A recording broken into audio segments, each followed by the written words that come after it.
വലിയ പ്രചരണത്തിൻ്റെ അടിത്തറ തകർന്നു പോകുന്ന കാര്യമാണ് ഇലക്ട്രൽ ബോണ്ട് വിഷയത്തിൽ സുപ്രീം കോടതി സ്വീകരിച്ച സമീപനത്തിൽ നിന്നും വ്യക്തമാകുന്നത്. ഇലക്ട്രൽ ബോണ്ട് ഇന്ത്യൻ ജനാധിപത്യത്തിൻ്റെ അടിസ്ഥാന കാഴ്ചപ്പാടുകളെ തന്നെ തകർക്കുന്ന ഒന്നായിട്ടാണ് രാജ്യം ഇന്ന് വിലയിരുത്തുന്നത്. രാജ്യത്തെ രാഷ്ട്രീയ പാർട്ടികൾക്ക് ആരിൽ നിന്ന് ഫണ്ട് വാങ്ങുന്നുവെന്നും എത്രയാണ് ലഭിച്ചിട്ടുള്ളതെന്നും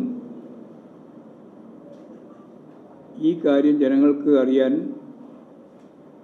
അവകാശമില്ല എന്നായിരുന്നു BJP ഗവൺമെൻറ്റിൻ്റെ വാദം. ജനങ്ങൾക്കറിയാൻ അവകാശമുണ്ട് എന്നാണ് സുപ്രീം കോടതി കർശനമായ നിലപാട് സ്വീകരിച്ചുകൊണ്ട് വിധിച്ചത്.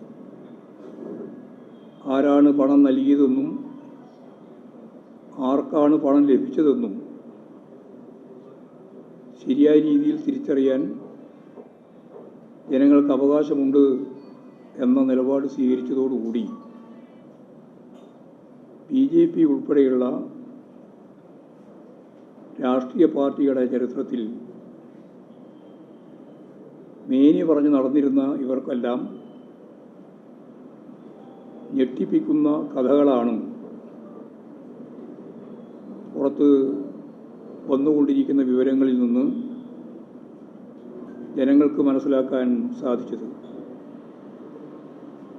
ഇന്ത്യ കണ്ട സുപ്രധാന അഴിമതികളിലൊന്നായി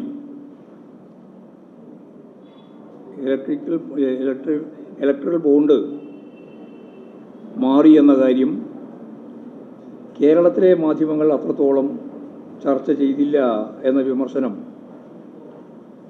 കേരളത്തിലുണ്ട് എന്നുള്ളത് എല്ലാവർക്കും പകൽ വെളിച്ചം പോലെ അറിയാം. നിങ്ങളെ കുറ്റപ്പെടുത്തിയിട്ട് കാര്യമില്ല. നിങ്ങൾ വിചാരിച്ചാലും നടക്കുന്നതല്ല ഈ കാര്യം. കാരണം ഇതിന് പിന്നിൽ വർഗപരമായ രാഷ്ട്രീയമായ കാഴ്ചപ്പാടാണ് ഉള്ളത്. ഇതിലേറ്റവും പ്രധാനപ്പെട്ട ഒരു കാര്യം ED കേസ് അന്വേഷിക്കുക, അല്ലെങ്കിൽ കേന്ദ്ര ഏജൻസികൾ കേസ് അന്വേഷിക്കുക. ആ കേസ് അന്വേഷിക്കുന്നതിൻ്റെ പശ്ചാത്തലത്തിൽ അവരെ ഭയപ്പെടുത്തി അവരിൽ നിന്ന് പച്ചയായിട്ട് പണം വാങ്ങുക. ആ പണം വാങ്ങിയിട്ടുള്ളത് മൂടിവെക്കപ്പെടുമെന്നായിരുന്നു BJPയുടെ സത്യത്തിലുള്ള ധാരണ. ഇങ്ങനെ ഒരു കാര്യം പുറത്ത് പറയേണ്ടി വരുമെന്ന് അവർ ധരിച്ചിട്ടേയില്ല. സ്വാഭാവികമായിട്ടും ഈ കാര്യങ്ങളെല്ലാം പുറത്തു വന്നപ്പോൾ മലയാള മനോരമ എന്ന് പറഞ്ഞാൽ മലയാള മനോരമയുടെ പ്രധാനപ്പെട്ട കമ്പനിയാണല്ലോ MRF. അവർ ഈ പറയുന്ന ബോണ്ട് നൽകിയിട്ടുണ്ട്.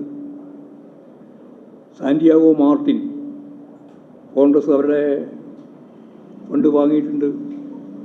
ഇങ്ങനെ ഓരോരുത്തരുടെയും കയ്യിൽ നിന്നും, നമ്മുടെ കേരളത്തിൽ തന്നെയുള്ള നിരവധി ആളുകളുടെ കയ്യിൽ നിന്ന് കോടികൾ പിരിച്ച ബോണ്ടിൻ്റെ വിവരമാണ് പുറത്തു വന്നത്. മറ്റേ ആയിരക്കണക്കിന് കോടിൻ്റെ ഒന്നും ഞാനിപ്പോൾ വിശദീകരിക്കുന്നില്ല. ഇവിടെ നിങ്ങൾ മനസ്സിലാക്കേണ്ടത്, പ്രളയകാലത്ത് ഓമനക്കുട്ടൻ എന്ന് പറയുന്നൊരു പാർട്ടി മെമ്പർ ആലപ്പുഴ 70 ഉറുപ്പിക ഒരു ഓട്ടോറിക്ഷക്ക് കൊടുക്കാൻ വേണ്ടിയിട്ട് പിരിച്ചു എന്ന് പറഞ്ഞിട്ട് എന്തൊരു ഭൂകമ്പം ഉണ്ടാക്കി ഇവിടെ. മനോരമ ഉൾപ്പെടെ CPIMൻ്റെ പിരിവിനെ സംബന്ധിച്ച് വിശദീകരിക്കുകയായിരുന്നു. ഇപ്പോൾ ഇലക്ട്രൽ ബോണ്ടിൻ്റെ ഭാഗമായിട്ട് കോടാനുകോടി ഉറുപ്പിക ഏറ്റവും വലിയ കള്ളപ്പണക്കാരിൽ നിന്ന്, ഏറ്റവും വലിയ കുറ്റവാളികളിൽ നിന്ന് നിർലജ്ജം ശേഖരിച്ചിട്ട് അതൊന്നും പുറത്തു വരില്ല എന്ന ധാരണയിലായിരുന്നു ഇവരെല്ലാം കൈകാര്യം ചെയ്തുകൊണ്ടിരുന്നത്. അങ്ങനെയാണ് 8251 കോടി ഉറുപ്പിക BJPക്ക് കിട്ടിയത്. ഒന്നും കൂടി ഞാൻ പറയാം, 8251 കോടി. 70 ഉറുപ്പിക വാങ്ങിയതിനെ പറ്റിയായിരുന്നു വലിയ തർക്കം. ഓമനക്കുട്ടൻ്റെ 70 ഉറുപ്പിക, അത് എത്രയോ ദിവസം വാർത്തയായിരുന്നു. 8251 കോടി ഉറുപ്പിക BJP വാങ്ങിയതിനെ പറ്റിയും BJP ബലം പ്രയോഗിച്ച് അവരെ ഭീഷണിപ്പെടുത്തി അതിൻ്റെ തുടർച്ചയായിട്ട് ഇങ്ങനെ ഓരോന്നോരോന്നായിട്ട് വാങ്ങിക്കൊണ്ടിരിക്കുന്ന കാര്യത്തെ സംബന്ധിച്ചും യാതൊരു തരത്തിലുള്ള വാർത്തയും യഥാർത്ഥത്തിൽ മലയാളത്തിൽ ഉൾപ്പെടെ സജീവമായിട്ട് വന്നില്ല. കോൺഗ്രസ് നല്ല രീതിയിൽ അതിൻ്റെ ഭാഗമായിട്ട് ഫണ്ട് വാങ്ങിയിട്ടുണ്ട്. 1428 കോടി ഉറുപ്പിക 1428 കോടി ഉറുപ്പിക അവരും വാങ്ങിയിട്ടുണ്ട്. അവസാനത്തെ കണക്ക് വന്നപ്പോൾ അത് 1952 എന്നും വ്യക്തമാക്കിയിട്ടുണ്ട്. ആദ്യമായിരുന്നു 1428, അത് 1952. എന്നിട്ടാണ് ഇപ്പോൾ പറയുന്നത് ബസ്സിന് പൈസയില്ലാന്ന്, ടിക്കറ്റ് എടുക്കാൻ പൈസയില്ലാന്ന് ഇപ്പോൾ പറഞ്ഞിരിക്കുകയാണ്.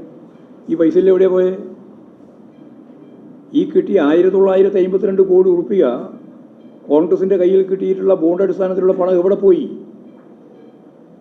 BJP ഗവൺമെൻറ് ഉണ്ട് എന്നെങ്കിലും പറയാം, കോൺഗ്രസിന് ഗവൺമെൻറ് ഒന്നുമില്ലല്ലോ. പക്ഷേ പല രീതിയിലുള്ള സഹായത്തിൻ്റെ ഭാഗമായിട്ടാണ് ഇത്രയും വലിയ ഫണ്ട് അവർ തന്നെ കൊടുക്കുന്ന നില ഉണ്ടായിട്ടുള്ളത്.